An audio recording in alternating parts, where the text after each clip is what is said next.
Meus irmãos, para nossa meditação, vamos abrir as nossas Bíblias no Evangelho de Lucas, no capítulo 5. Estaremos lendo os 11 primeiros versículos. Lucas 5, de 1 a 11. Aconteceu que, ao apertá-lo a multidão para ouvir a palavra de Deus, estava ele junto ao lago de Genezaré, e viu 2 barcos junto à praia do lago, mas os pescadores, havendo desembarcado, lavavam as redes. Entrando em um dos barcos, que era o de Simão, pediu-lhe que o afastasse um pouco da praia, e assentando-se, ensinava do barco as multidões. Quando acabou de falar, disse a Simão: faze-te ao largo e lançai as vossas redes para pescar. Respondeu-lhe Simão: mestre, havendo trabalhado toda a noite, nada apanhamos, mas sob a tua palavra lançarei as redes. Isto fazendo, apanharam grande quantidade de peixes e rompiam-se-lhes as redes. Então fizeram sinais aos companheiros do outro barco para que fossem ajudá-los. E foram, e encheram ambos os barcos, a ponto de quase irem a pique. Vendo isto, Simão Pedro prostrou-se aos pés de Jesus, dizendo: Senhor, retira-te de mim, porque sou pecador. Pois, à vista da pesca que fizeram, a admiração se apoderou dele e de todos os seus companheiros, bem como de Tiago e João, filhos de Zebedeu, que eram seus sócios. Disse-lhe Jesus a Simão: não temas, doravante serás pescador de homens. E arrastando eles os barcos sobre a praia, deixando tudo, o seguiram. Ó Deus, diante de ti, Senhor, está a tua palavra, essa porção da tua palavra que foi lida, ó Pai. Fala aos nossos corações. Fala, Senhor, porque por nós mesmos somos incapazes.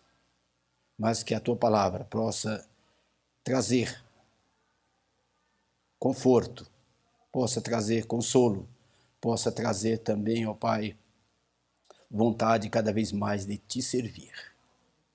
Abençoa, Senhor, a cada um que está aqui presente, a cada um que estará ouvindo, Senhor, que também possam compartilhar da tua palavra. Em nome de Jesus oramos. Amém. Meus irmãos, nós estamos nesse momento da leitura, desse texto aqui que nós lemos. Nós estamos no momento em que Jesus Cristo começa, na realidade, o seu ministério mesmo de pregação, aqueles seus últimos anos de vida aqui na terra, e a sua missão já se iniciara. Ele já pregava, ele já tinha feito alguns milagres, mas nós estamos ainda no início da fase do ministério propriamente dito de Jesus. E aqui o Evangelho de Lucas, o evangelista Lucas, melhor dizendo, como é praxe, ele é muito indefinido ali quanto ao tempo. Mas nós podemos verificar pelos registros que realmente era o início. Jesus Cristo já vinha pregando, ele vinha ensinando, ele vinha operando milagres. Se nós pegarmos ali, nós não vamos ler, mas apenas esses títulos. Veja o capítulo 4, nós temos esses títulos em negritos, que começa ali o capítulo 4, a tentação de Jesus, depois Jesus volta para a Galileia e principia a sua missão. Então, ele está iniciando aqui a sua missão de pregar o Evangelho. Depois, Jesus prega, no versículo 16, né? Jesus prega em Nazaré, é rejeitado pelos seus. Depois, no 31, a cura do endemoniado em Cafarnaum. No 38, a cura da sogra de Pedro. E depois muitas outras curas. E Jesus, ele continua pregando e atraindo ali pessoas e mais pessoas, multidões, para ouvirem ele pregar. Para ouvirem os ensinamentos. Tinha muitas pessoas que realmente estavam ávidas para conhecer melhor. No final do capítulo 4, no versículo 42, diz que Jesus vai a um lugar deserto. Sendo dias, saiu e foi para o lugar deserto, as multidões o procuravam e foram até junto dele, e instavam para que não os deixasse. Ele, porém, lhes disse: é necessário que eu anuncie o evangelho do reino de Deus também a outras cidades, pois é para isto que fui enviado. E pregava nas sinagogas da Judéia. Ele não tinha tempo, qualquer tempo era tempo ali, qualquer momento as multidões estavam ali e ele estava para ensinar, para pregar. Aí nós entramos aqui nesse texto, no capítulo 5, diz lá que Jesus, aconteceu que, ao apertá-lo a multidão para ouvir a palavra de Deus, estava ele junto ao lago de Genezaré.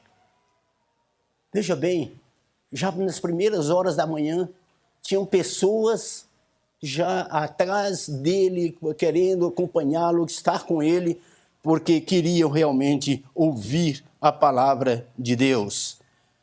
Para ouvir da palavra de Deus. Era isso que eles estavam, aquela multidão queria. E Jesus não perde tempo. Não é porque ele está num local, numa praia, que ele deixa, olha, aqui não é um lugar. Mas não. Ele utiliza aquilo que tem em mãos, que tem na frente dele. Ele vai utilizar tudo o que tem para deixar, saciar aquele povo. Saciar com a palavra de Deus.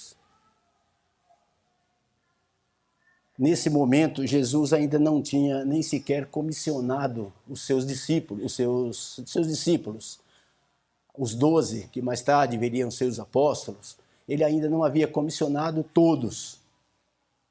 Ele já havia comissionado alguns, aí sim, ele já havia comissionado, não, ele havia chamado, não comissionado. Ele havia chamado o próprio Simão, que é Pedro, né? Simão Pedro e André, os dois irmãos, e também Tiago e João, os filhos de Zebedeu. Então, esses ele já havia chamado, estavam junto com ele. Tanto é que nós vamos ver que o próprio Jesus, nesse momento, já havia, inclusive, estado na casa de Pedro, quando ele curou a sogra de Pedro, que estava doente. Então, o próprio Pedro já havia tido contato, esses 4 pelo menos já haviam tido contato com Jesus Cristo. Mas nós temos aqui, meus irmãos, na realidade 2 personagens nesse texto. Um é o próprio Jesus Cristo e o outro era o Pedro, o discípulo. Esse Pedro que já o conhecia, que Jesus Cristo já havia estado com ele, que ele já havia presenciado também alguns milagres que Jesus tinha feito. Mas agora, esse Simão Pedro, nós conhecemos, sabemos, já ouvimos e lemos sempre a respeito de Pedro, né? Mas quem era esse Pedro? Nós sabemos, a Bíblia vai dizer que ele é natural de Betsaida, era irmão de André, foi eleito por Jesus Cristo. Quando ele foi chamado, nós temos lá em Mateus 4, 18 e 19, ele era um dos 12, era um possuidor de grandes iniciativas, nós vamos ver, certo, no desenrolar, em vários pontos lá, era aquele que tomava sempre a frente dos colegas, dos discípulos ali, até para levar bronca, ele estava em primeiro lugar, porque ele era muito impulsivo, mas era um líder. Ele era um líder realmente. Então, mas era importante nós sabermos também que ele, lá em Atos 4:13, nós vamos dizer que ele era iletrado. Ou seja, ele não tinha muito estudo. Pedro era um pescador. E isso ele sabia fazer. A profissão dele era pescador. Mas, meus irmãos, nós vamos ver aqui a incansável disposição de Jesus Cristo. Nós vamos estar trabalhando nesse momento com esses 2, com o próprio Jesus Cristo, com Pedro e também com os 2, no final desse texto.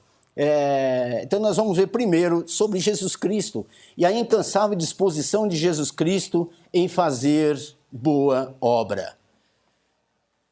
Como nós já vimos, a multidão o apertava para ouvir a palavra de Deus. Jesus está diante naquela praia, não é um ambiente fechado, ele não tinha um púlpito para pregar, ele não era um local fechado, mas a multidão queria que ele pregasse, estava ali para ouvir. E ele prega. Nós temos na Bíblia outros exemplos também típicos. Lembra do apóstolo Paulo? O apóstolo Paulo, quando chega lá no Areópago, ele chega lá, está todo mundo lá e tem lá um altar, vários altares, eles eram politeístas, e ele vê lá um altar ao Deus desconhecido, ele não perde a chance e vai pregar, fala, esse é o Deus que eu estou pregando, que eu estou trazendo aqui para vocês. É não perder, como Jesus ali, não perdeu aquele momento. Ele não tinha um púlpito específico, mas ele avista o barco. O barco está lá. Os pescadores, diz o texto que eles estavam lavando as redes, porque pescaram a noite toda. Existe alguma divergência quanto ao horário. Alguns comentaristas falam que esse momento da pesca pode ter se dado em torno do meio-dia, mas esse momento de pregação possivelmente tenha sido bem antes, ou horas antes, momentos antes. Jesus Cristo vê aquele barco, e aquele barco era o barco de Pedro. Até então era Simão Pedro, né? Era dele o barco. O que Jesus, nesse momento, faz? Ele entra no barco, ele vai até o barco. E ele utiliza aquele barco como uma plataforma, né? Como algo para poder, como um púlpito, para ele ensinar. Porque, possivelmente, podemos imaginar, ele está numa praia. O lago de Genezaré era um lago onde muitos vão colocar ali também como sendo o mar. Um mar, mas era de água doce. E não era bem, os próprios evangelistas vão colocar, os demais colocam como, Lucas coloca como lago, o outro colocam como mar, mas a realidade é que era uma praia ali, e Jesus possivelmente para ter uma melhor posição para falar, para o pessoal ouvir, talvez uma melhor acústica, ele vai e entra naquele barco e pede para colocar numa posição para que ele falasse. E Jesus Cristo traz ali os ensinamentos da palavra de Deus. Meus irmãos, a obra tinha que ser realizada. Mas nós podemos colocar isso também no presente. A obra tem que ser realizada. Que maravilha essa igreja. A obra está sendo realizada. Mas essa obra precisa também que cada um de nós possamos, cada um dos irmãos que são membros, que aqui congregam, também façam o trabalho da pregação. Nós temos, como naquele momento tinha multidões, com certeza nós temos multidões que estão perdidas aí, que estão carecendo da palavra de Deus. Então a primeira lição que gostaríamos de deixar aqui, que nós não percamos as oportunidades. Preguemos a palavra. Preguemos a palavra. Talvez não as pessoas não vindo atrás, mas são pessoas carentes, são pessoas que estão necessitadas, são pessoas que estão precisando, são pessoas que estão sofrendo por não conhecer a verdade. Nós não devemos esperar até as dificuldades, os obstáculos sejam removidos e para que somente depois dessa remoção de obstáculos nós começamos a pregar. Nós temos que começar, nós temos que pregar, mesmo com obstáculos. Essa igreja, desde o tempo, o início da congregação até hoje, e vai continuar assim, tendo obstáculos. Vai continuar tendo obstáculo, mas vai ter que pregar. É o corpo de Cristo que está aqui. Cada irmão, cada irmã tem muitas responsabilidades quanto a isso, de pregar, de levar o evangelho, de ser testemunha.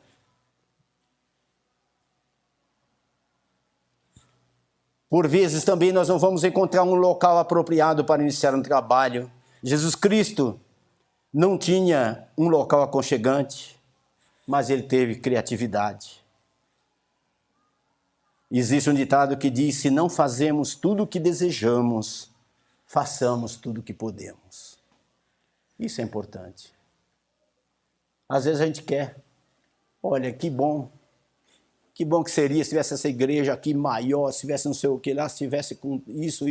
Gente, nós temos, é isto aqui, é o que nós estamos, graças a Deus, tão bonita, tão linda que está, tão aconchegante, mas, poderia ser, poderia, mas nós temos que trabalhar, independente de qualquer, pregar o evangelho. Não olhando para problemas, para obstáculos. Salomão diz que o coração do preguiçoso está sempre pensando nos espinhos e no leão que está lá fora. O coração do preguiçoso está sempre pensando, e se nós formos realmente pensar, nós vamos começar a analisar as dificuldades, os problemas, nós não vamos fazer nada. Isso em todas as áreas da nossa vida, né? Nosso trabalho, em tudo, nós que fizemos, nós temos um projeto de vida, aquele jovem que vai para uma universidade, que está na universidade, ele sabe que ele vai passar por dificuldades também, vai passar por problemas. Mas, meus irmãos, um segundo momento, nós vamos ver uma ordem e a obediência. E eu chamo aqui a atenção dos irmãos para o versículo 4. Veja bem, quando acabou de falar, disse a Simão: faze-te ao largo e lançai as vossas redes para pescar. É importante que, veja bem a ordem, isso após ter pregado. Primeiro vem o alimento espiritual. Jesus Cristo não estava preocupado ali em trazer, em fazer milagres nisso, não, ou saciar a fome com os peixes, saciar a fome de nada disso. O primeiro lugar é a palavra de Deus. Primeiro ele pregou. E diz lá que quando acabou de falar, disse a Simão: faze-te ao largo e lançai as vossas redes para pescar. É importante, veja bem, quem era Jesus Cristo? Era o pregador, era o mestre, que era reconhecidamente, já era reconhecido pelas multidões, tanto é que apertavam, que estava atrás dele para ouvi-lo. Ele era um mestre. Mas espera um pouquinho, Simão era um profissional da pesca. Simão era um pescador. Simão havia passado a noite toda pescando. E não só ele, com outros pescadores também. Até também os discípulos, talvez o irmão dele, os filhos de Zebedeu, Tiago e o seu irmão, talvez todos eles estavam ali, passaram a noite toda e não pescam. Agora vem Jesus Cristo e fala: olha, põe esse barco mais para o fundo, mais para frente, e lançai as vossas redes para pescar. Pedro sabia que, olha, eu passei a noite toda e a gente pesca de noite. Isso não sabemos o horário exatamente, mas com certeza já passava das 10 da manhã a esse momento. Já não era mais horário de pescar. Era horário talvez já descansarem para começar a noite de novo, né? Para o novo turno da pescaria. Mas o que faz Pedro? Né? Respondeu-lhe Simão, no versículo 5. Respondeu-lhe Simão: mestre, havendo trabalhado toda a noite, nada apanhamos, mas sob a tua palavra lançarei as redes. Que palavra, meus irmãos, que ato, melhor dizendo, que ato. Porque ele já conhecia Jesus Cristo. Ele sabia quem era, ele já conhecia seu mestre. Ele já o estava seguindo. Ele já presenciara milagres também. Aliás, até na sua própria casa. Jesus já estivera na sua casa.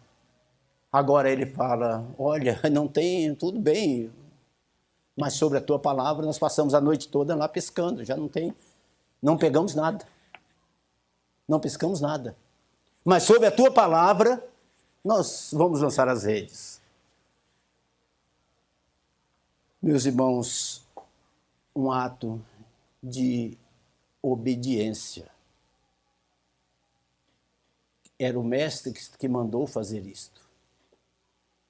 Nós podemos tirar também lições aqui para as nossas vidas. Os irmãos já conhecem a Cristo, já têm os ensinamentos, já sabem que Deus é o Todo-Poderoso. Deus é aquele que desde o início ele conhecia, o próprio Jesus Cristo que estava, como diz João ali, que nada do que foi feito se fez, o próprio Jesus Cristo estava presente, conhecia, e ele, todos os animais também, foi ele que o criou. Foi Jesus Cristo que criou aquelas rãs que obedeceram também, que fizeram lá no Egito. Os animais. Mas Pedro obedece, porque ele sabia que era o mestre que estava falando. Meus irmãos, quantas vezes o mestre está falando conosco e nós não damos essa atenção? Porque eu acho que se eu fizer isso é melhor. Se eu fizer aquilo daquela forma é melhor. E eu não busco a palavra de Deus. Eu não busco ver o que Deus tem para mim. O que Deus tem para as nossas vidas. Mas foi importante esta ordem de Jesus Cristo. Mais importante também foi a obediência de Pedro. Agora nós vemos Pedro obedeceu. E qual o resultado da obediência? Quando nós obedecemos ao nosso Mestre Supremo? Está lá no versículo 7 e 8. Então fizeram sinais aos companheiros do outro barco. Não, antes, o 6. Isto fazendo, apanharam grande quantidade de peixes e rompiam-se-lhes as redes. Então fizeram sinais aos companheiros do outro barco para que fosse ajudá-los. E foram, e encheram ambos os barcos, a ponto de quase irem a pique. Quando Deus manda, Deus faz, Deus obedeça, que é o melhor para nós. É o melhor que Ele tem para você. Nós temos que ouvir a voz de Deus, ouvir o que Ele tem, qual é o caminho, o que Ele tem. Eu me recordo, acho que aqui mesmo na escola dominical, um dia eu mencionei um livro que me chama muita atenção. Aliás, eu fiz questão eu tinha emprestado, depois não sabia, esse dia comprei esse livro. Mas o título do livro é muito importante, que diz, em seus passos, o que faria Jesus? Quando você vai tomar uma decisão, você pensa, se Jesus estivesse no meu lugar, o que Ele faria? Quando pisa no meu calo, em meus passos, o que faria Jesus?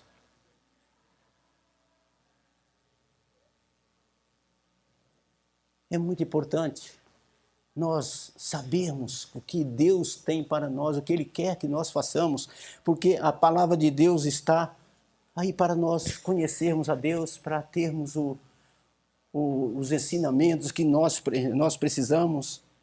Então nós temos que obedecer. Agora é importante,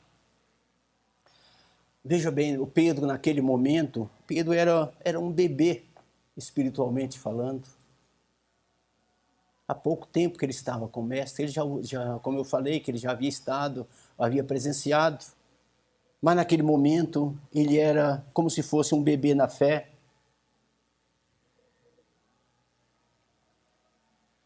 Mas ele conhecia Jesus Cristo. E o que nós devemos fazer em nossas vidas, meus irmãos, é conhecer. Porque nós falhamos por não conhecer. Errais não conhecer as Escrituras. É o próprio Jesus quem falou. Errais.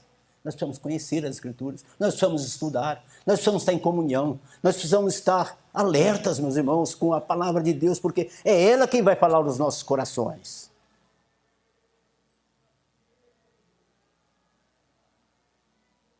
Muita gente acha que conhece as Escrituras, né? Mas da boca para fora normalmente não conhece nada. Se você for falar, aliás, é um dos assuntos que eu já vi pessoas começaram a evangelizar partindo desse princípio. Quando alguém fala que conhece, eu conheço a Deus, eu conheço a Bíblia, a gente sabe que não conhece. Porque se conhecesse, seguiriam. Se conhecesse, as atitudes seriam diferentes. Quando conhecemos, nós confiamos. Como Pedro conhecia Jesus, por isso que ele confiou.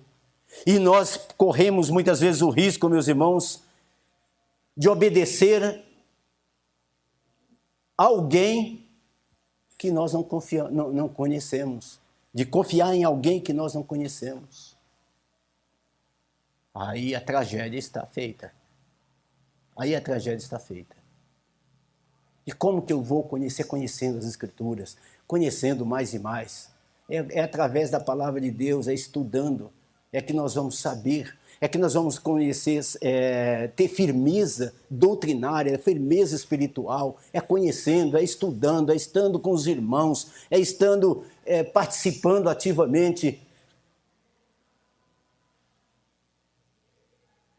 Porque aí nós teremos condições de dizer aquele e fugirmos de ventos e doutrinas, de qualquer outra coisa, está firmado, está firmes em Cristo. Porque só Ele é que pode nos dar a certeza, pode nos dar a vida eterna, pode nos oferecer aquilo que nós precisamos. Então,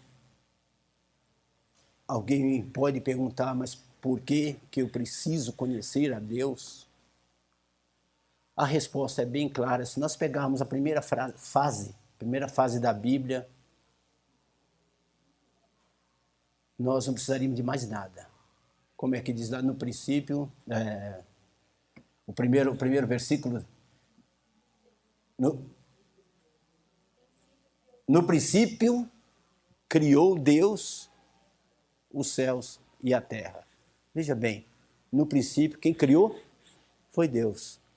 Nada existia. Ele criou. Se Ele criou tudo, Ele é o Todo-Poderoso. Nós não precisávamos de mais nada. Temos que realmente crer. Nós temos que obedecer.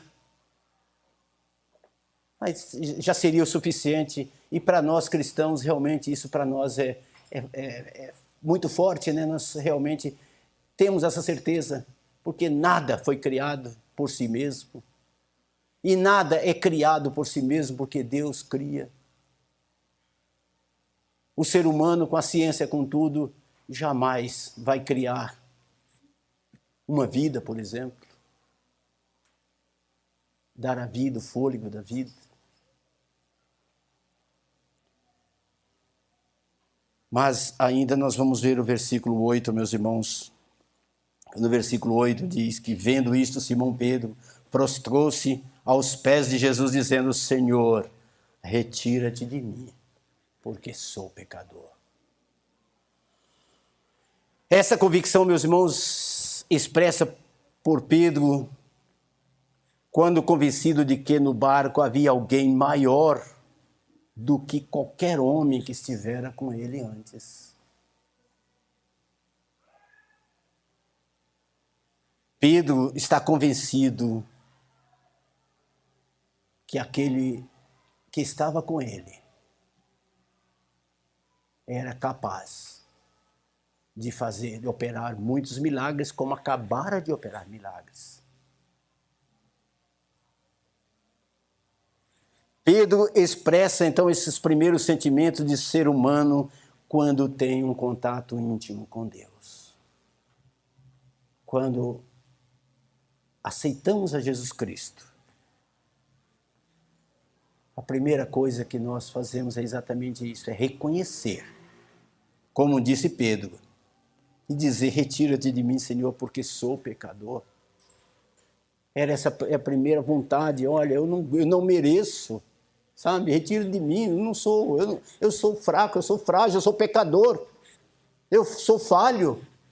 Tá certo que mais tarde Pedro vai dizer outra coisa, ele não queria mais que se retirar do lado de Jesus Cristo, certo? Ele é diferente mais tarde, mas nesse momento é o primeiro sentimento de um pecador arrependido, é se colocar diante de Deus e entender.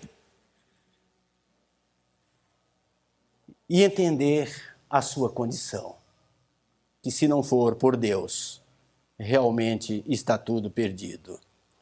É a percepção da santidade e da grandeza do Todo-Poderoso quando reconhecido a nossa insignificância e pecaminosidade.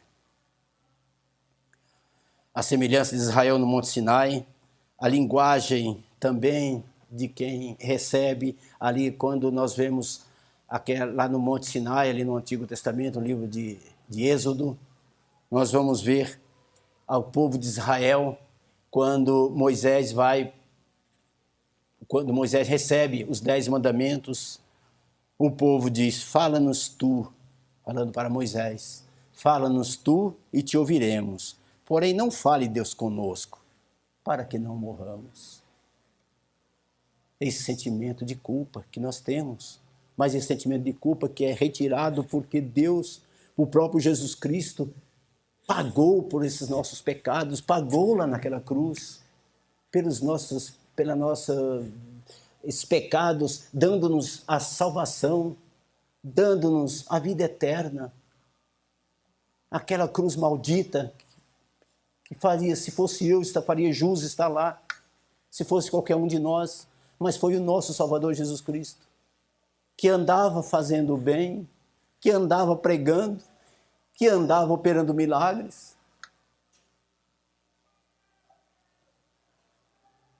Meus irmãos, esforcemo-nos para conhecer melhor o nosso Deus. Reconhecer mais e mais a nossa necessidade de ter um mediador entre nós e Deus. E esse mediador é Jesus Cristo. É o único. Sejamos gratos a Deus,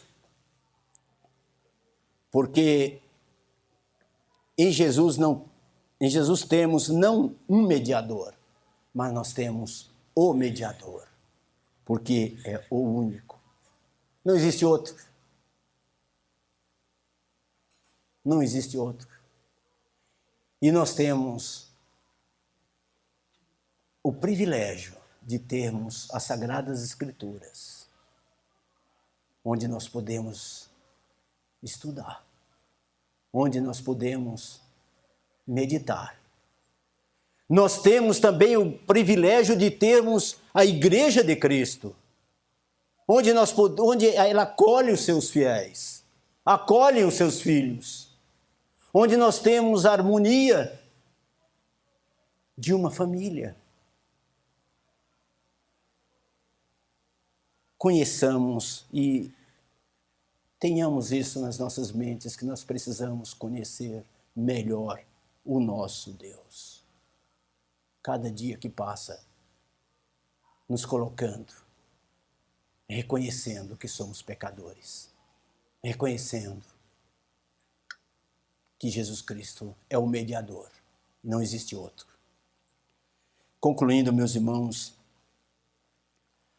ainda como resultado da obediência, Jesus vai dizer a Pedro: não temas, doravante serás pescador de homens. Que dia, meus irmãos, para Pedro, hein? Que dia! Aí no versículo, ele vai dizer que sou pecador. Depois, no versículos 9 para frente, vai dizer: pois à vista da pesca que fizeram, a admiração se apoderou dele e todos os seus companheiros, bem como de Tiago e João, filhos de Zebedeu, que eram seus sócios. Disse Jesus a Simão: não temas, doravante serás pescador de homens. Como pescador de peixes, que era Pedro, o objetivo do pescador é trazer aquele animal, o peixe em si, que está vivo, e ele, quando é pescado, ele morre. Primeira coisa é que tem que tirar ele da água, né? Se ele vai morrer, se quer seja no anzol ou na rede, de uma forma ou de outra ele vai ser retirado e ele vai morrer. Que contraste agora para a vida de Pedro. Pedro, agora o objetivo da pesca, agora na vida de Pedro é diferente. O peixe, porque o peixe está vivo para que seja pescado. Agora Pedro vai trabalhar de forma diferente, porque o homem pescado está morto. E agora, uma vez pescado, vai ter vida. Não é isso? O apóstolo Paulo vai falar que nós estávamos mortos em nossos delitos e pecados. Que mudança de... Ele vai continuar sendo um pescador.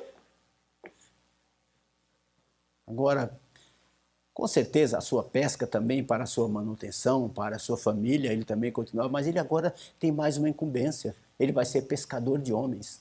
Agora ele vai ser pescar homens para que esses homens que sejam pescados agora tenham vida. E como diz a palavra de Deus, tenha vida em abundância.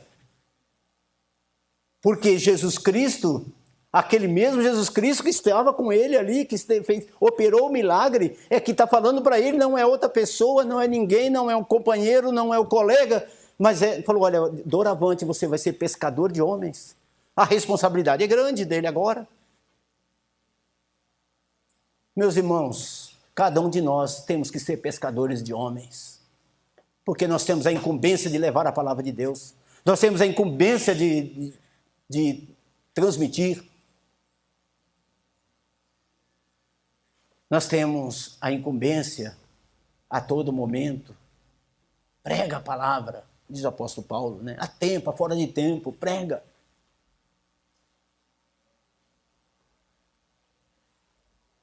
Então, meus irmãos, nós precisamos conhecer a Deus mais e mais. Se nós conhecermos a Deus, nós vamos ter confiança. Sabemos em quem confiamos. Sabemos em quem estamos confiando. Não vamos confiar porque alguém falou, mas porque nós somos alcançados. É diferente. Porque nós já sentimos aquele momento, como Pedro ali, olha, faça de mim, Senhor, não, porque eu não sou digno, eu não sou, mas nós estamos diante de Deus. Esse próprio Jesus Cristo, ele falou em determinado momento, né, já não vos chamo servos, mas tendo-vos chamados amigos.